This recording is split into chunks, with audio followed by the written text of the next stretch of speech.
ये झोला ही इतना बड़ा है इनका, सब चीज़ इनमें चली जाती है, रेल चली जाती है, तेल चली जाती है, एरोप्लेन चले जाते हैं, बैंक भी देख सकते हैं आप कितने सारे चले गए हैं कि मोदी जी आंसू नहीं पसीना बहाओ वोट मिलेंगे। 56 इंच का उनका सीना है, वो 56 इंच का पत्थर बन गया है।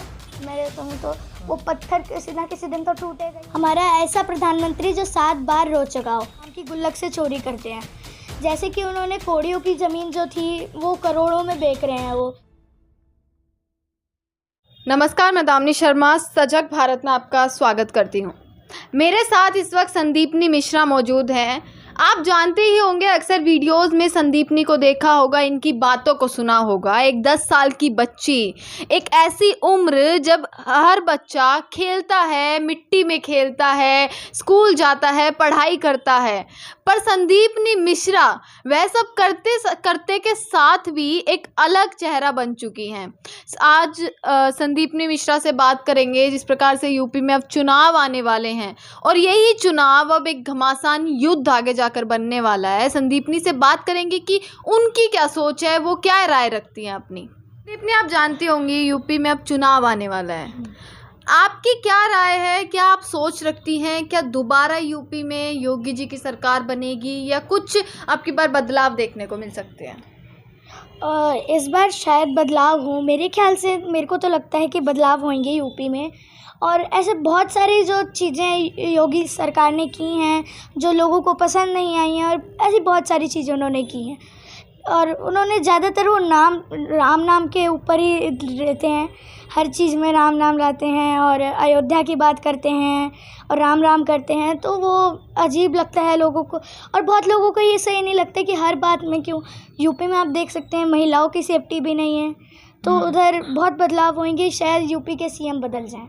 तो किस मुद्दे पे इस बार भाजपा आएगी? क्योंकि हिंदू मुस्लिम आप बोल रहे हो, राम जो होता है वो तो नहीं है, तो क्या कुछ होगा उनके पास गिनाने के लिए? नहीं कि अभी वो पता नहीं क्या क्या कर सकते हैं, वो कुछ भी बोलते हैं, जुमले बोलते हैं वो तो। अब जो बोलते हैं वो तो सच होता नहीं है। वो उन्होंने ऐसी बहुत सारी बातें बोली हैं, उनकी बातें तो सच होती नहीं है पर मानना पड़ता है उनकी बातों को। आपने भी बात करी राम मंदिर की, तो राम मंदिर है कहीं ना कहीं एक बहुत बड़ा सहारा था उनका कि वापस वो जीत सकते हैं, बट अब उसमें भी घोटाला हो जाना, ये चीज़ें सामने आना कहाँ तक सही है? तो मेरे को लगता है कि वो राम के नाम पे राम की गुल्लक से चोरी करते हैं, जैसे कि उन्होंने कोड़ियों की ज़मीन जो थी वो करोड़ों में बेच रहे हैं वो। यहाँ राम मंदिर के नाम पे उन्होंने इतना बड़ा घोटाला किया है, तो वो मैंने उनको अगले रखता। अब तो उन पे सहारा भी नहीं है कि किस नाम से हम घर घर जाके वोट मांगे, और अब उन पे सहारा नहीं है, तो देखते हैं आगे क्या होता है। खुश नहीं दिखते योगी जी से, आपस में अनबन दिखती है, तो ऐसा हो सकता है कि 2 पार्टियां हो जाए भाजपा? ऐसा अभी देखते हैं। मोदी जी कहते हैं मोदी बना योगी, तो इधर योगी मोदी जी हैं, इधर योगी जी हैं। वो कहते हैं मैं बड़ा हूँ, वो कहते हैं मैं बड़ा हूँ। तो इस मैं में तो कहाँ बीजेपी का क्या घोटाला हो जाए कुछ नहीं पता है।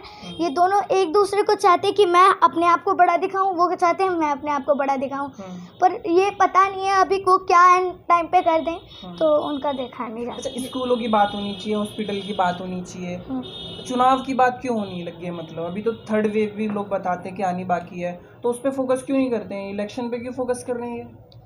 देखिए, मैंने पहले भी बोला था कि हम अपनी जान पे प्यारी देखते हैं। उन्होंने जैसे बंगाल के इलेक्शंस में भी क्या, उन्होंने इतनी सारी रैलियां उन्होंने लगवाई और कितनी भीड़ थी वहाँ। और 3rd वेव, आपने जैसे बोला 3rd वेव आने वाली है, तो उधर उनको फोकस देना चाहिए कि 3rd वेव आए, कैसे लोगों की जान बचे। अगर आप फोकस नहीं करोगे 3rd वेव पे, लोगों की जान नहीं देखोगे, तो आपको वोट कहाँ से मिलेंगे? लोगों की आबादी ख़त्म हो जाएगी, और हो ही रही है। हर घंटे में लोग मर रहे हैं, कितनी मौतें आ रही हैं 24 घंटों में। तो आपको 3rd वेव पे फोकस करना चाहिए। इसके बाद भी वैक्सीनेशन की जब बात होती है तो वहाँ योगी जी और मोदी जी का फ़ोटो आ जाता है, तो ज़रूरी है क्या फ़ोटो लगाना, प्रचार करना? इतना पैसा क्यों बहाना? मतलब वो तो डॉक्टरों का काम है ना, साइंटिस्ट को उपलब्धि है ना वो। तो आप वैक्सीनेशन जैसे हमने किया, और अभी अगर जितना पैसा आप प्रचार में लगा रहे हो उतना आप वेंटिलेटर्स बनाने में लगाओ या लोगों की जान बचाने में लगाओ, तो उतना कितना अच्छा होगा, कितने लोगों की जान बचेगी। अब जैसे आपने पटेल जी की मूर्ति पे इतना पैसा लगाया, उधर ही आप अगर वो पैसा संभाल के रखते, पटेल जी की मूर्ति भी कहाँ जा रही है? आप देख, वो नदी में ही बह रही है, और अभी देख वो टूट ही जाएगी। ऐसे के हालत हैं, कोई लोग देखने भी नहीं आ रहे हैं। वही पैसा आप बचा के रख लगते तो वेंटिलेटर कितने बनते हैं उससे, कितने लोगों की ऑक्सीजन आ जाती। तो हमको देखना चाहिए कितने लोगों की जान अभी बचती। आपने बात करी कि प्रचार प्रसार की, कोरोना से जिन लोगों की मौत हुई पहले यह कहा गया था कि उन्हें 4 लाख रुपए मिलेंगे, पर अब सरकार ने साफ साफ कह दिया कि हमारे पास पैसों की कमी है और हम पैसा नहीं दे सकते जिन लोगों की मौत हुई है। आप मोदी जी, आप तो प्रधानमंत्री और आपकी सरकार ही इतनी बढ़ रही है।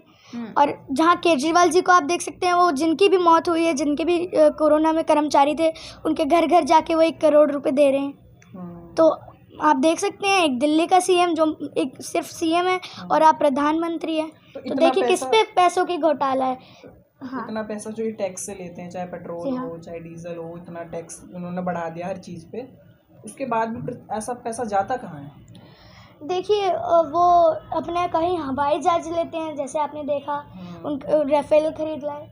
और अब देख सकते हैं आप राम मंदिर में उन्होंने लगाया, पटेल जी की मूर्ति में लगा दिया। वो पता ही नहीं, उनका इतना बड़ा झोला है, कहाँ पैसा जाता है। या तो हमारे को लगता है उन्होंने जैसे बोला था हम तो फ़कीर हैं, झोला उठा के कहीं पे भी चले जाएंगे। ये झोला ही इतना बड़ा है उनका, सब चीज़ इनमें चली जाती है, रेल चली जाती है, तेल चली जाती है, एरोप्लेन चले जाते हैं, बैंक भी देख सकते हैं आप कितने सारे चले गए हैं, बिक गए। तो उनके झोला ही इतना बड़ा है, समझ ही नहीं आता उनका झोला कहाँ से शुरू होता है। संदीपनी, आप जानती हैं कि अभी जो महंगाई चल रही है, चाहे वो पेट्रोल डीजल के दाम, आपको पता है इस समय क्या चल रहे हैं? देखिए बहुत बड़े चल रहे हैं, 100 से ऊपर सिलेंडर के दाम आ गए हैं। और पेट्रोल भी बहुत महंगा हो गया है, बहुत उसमें भी बहुत कमी चल रही है। और रोज़गार ही इतना है देश में, बांग्लादेश की मुर्गी बन के रह गया है हिंदुस्तान। बांग्लादेश भी बड़ा हो गया, अमीर हो गया हिंदुस्तान से, आप देख सकते हैं। तो उधर हमको देखना चाहिए, जहाँ बांग्लादेश कहाँ था और कहाँ आ गया। बहुत बड़े नंबर पे आता था, अमीरों में बहुत अमीर था हमारा देश, और अब कहाँ आ गया, जैसे मोदी राज चला है। तो आपको कौन मुख्यमंत्री जो है बेहतर लगता है कि उनके काम देखें हम, या काफ़ी सारी चीज़ें हैं?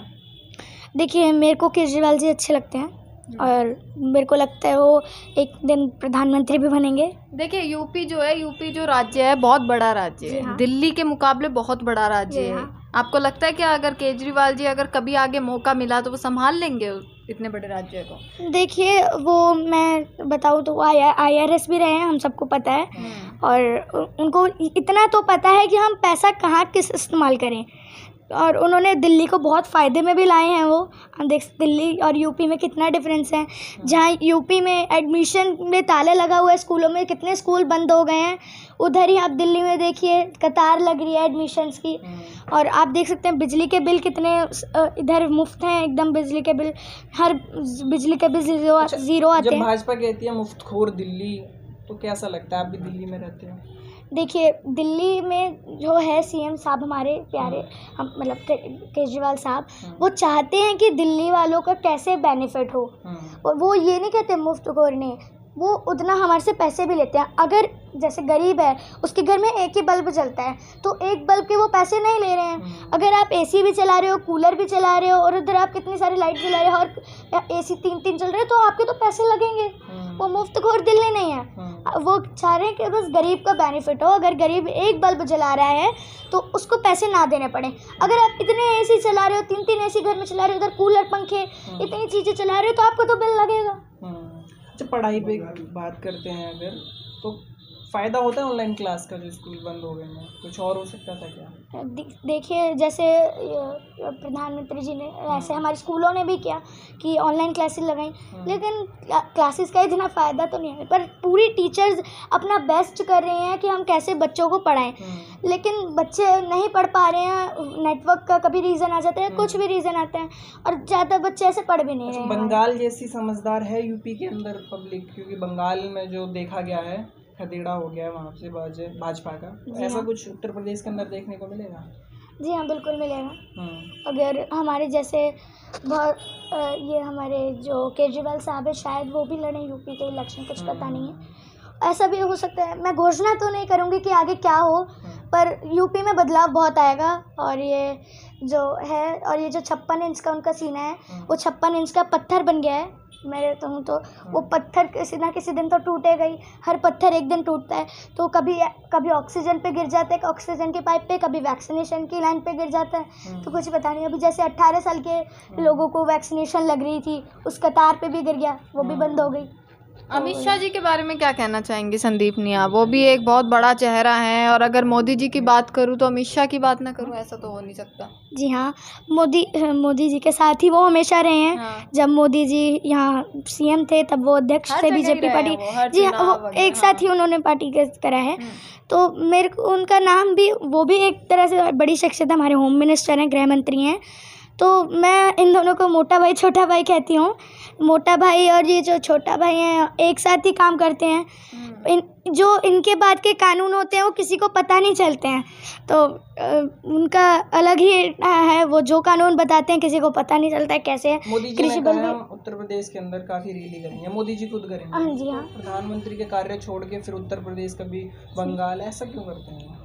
अभी ऐसा तो वो क्यों करते हैं, किसी को कुछ नहीं पता, वो कभी भी कुछ भी कर देते हैं। वो अपनी मन की उनकी बात है। पर अगर आप प्रधानमंत्री हो तो आप प्रधानमंत्री के पोस्ट पे रहो। मैं ये कहना चाहूँगी, आप रैलियाँ कर रहे हो, और जैसे कि आपको तो ज़्यादा पता है कि थर्ड वेव आ गई है, और जब से वो प्रधानमंत्री बने 7 साल हो गए उन्हें प्रधानमंत्री खर्चा बने। बहुत होता है, तो वो खर्चा जनता का टैक्स होता है ना, इसलिए पूछा मैंने। क्योंकि प्रधानमंत्री की सेफ्टी में न जाने कितना पैसा लगाया जाता है, तो खर्चा डबल हो जाता है। जी हाँ, तो उतनी लिमिटेड रैली करनी चाहिए ना, ताकि और विकास हो देश का। हाँ आपने सही कहा, खर्चा बहुत होता है। और हम वहाँ सेफ्टी भी लोग नहीं करते हैं, सब सोशल डिस्टेंस भी करते हैं।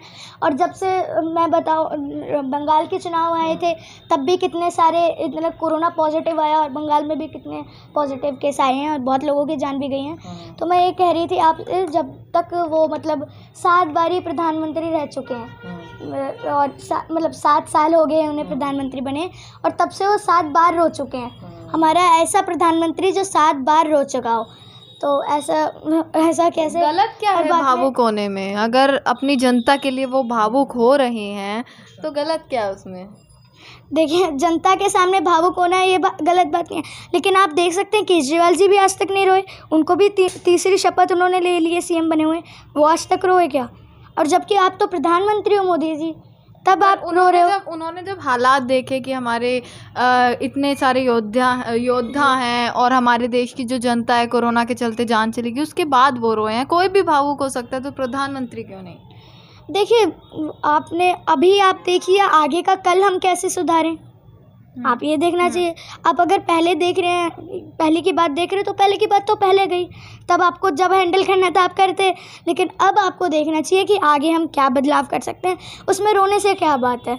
तो आपको लग रहा है आगे की जो आपने बात करी कि आगे के लिए आप काम कीजिए। अब जो 2 महीने के हालात ये रहे, आप भी देख रहे होंगे, आप भी घर में थी, देखती होंगी न्यूज़ वगैरह में क्या हाल चलते हैं, तो आपको लग रहा है काम हो रहा है उस हिसाब से कुछ? जी मुझे तो नहीं लगता, पर हाँ उनको करना तो चाहिए आगे। उनको अगर वो काम करेंगे, मैं तो मोदी जी से कहती, मैंने भी कई बार कहा है कि मोदी जी आंसू नहीं पसीना बहाओ, वोट मिलेंगे। तो मैं यही बोलती हूँ।